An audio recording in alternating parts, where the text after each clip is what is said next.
काय खातील. कृष्णाला कळलं अंतःकरण भक्ताचं. कृष्णाच्या लक्षात आलं याच्या घरात काहीच नाही, पण इकडे एवढं मोठं वैभव देवानं भरून दिलं. हे सुदाम्याला माहित आहे का?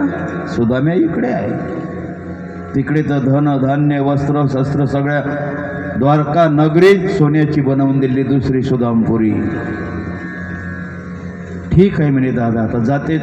हो, आता जेवण झालं, पाणीविडे झाले, जाऊ दे.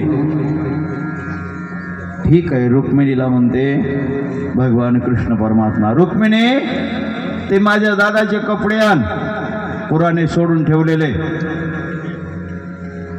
आणि सुदामजीला म्हणते दादा आमचे कपडे देऊन द्या आणि तुमचे नेसून घ्या. त्यावेळेस मात्र सुदाम्याचं हृदय भरलं. अरे अरे अरे अरे, देवानं वस्त्र दान केले आणि ते म्हणे वापस. म्हणजे आपलं प्रारब्ध किती हीन आहे का दान दिलेलं वस्त्र देवानं तेही वापस घेतलं. सुदामजीनं काढून दिलं, जुने कपडे अंगावर टाकले, कृष्णाला नमस्कार केला आणि मार्गाने निघाले. सुदामजी, कृष्णा जातो आता. हो दादा, पुन्हा भेट. हो येईल, पुन्हा येईल.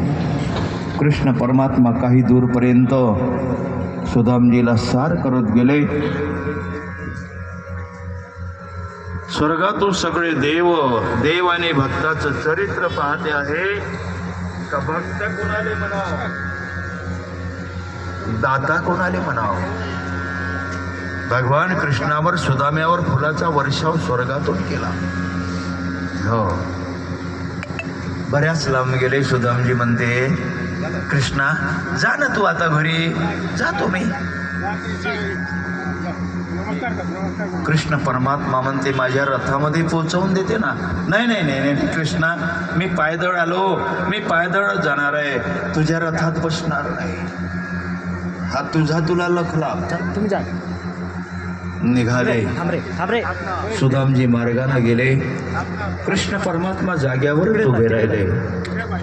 काही दूर गेल्यानंतर सुदामजीला असं वाटलं कृष्ण गेला असन, म्हणून मागे वळून पाहिजे तर कृष्णाची मान खाली आहे. कृष्णाच्या डोळ्यातून टप टप आसू गळत आहे.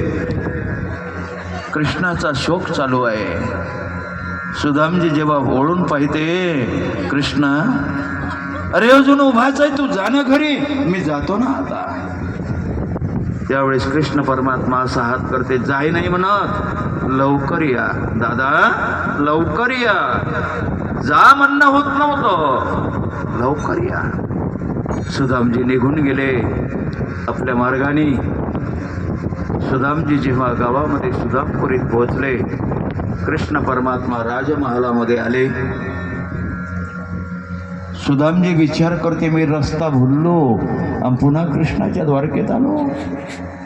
मग असे 2-4 लोक बसून होते. त्याला विचारते, अरे बाबा हे गाव कोणचं आहे?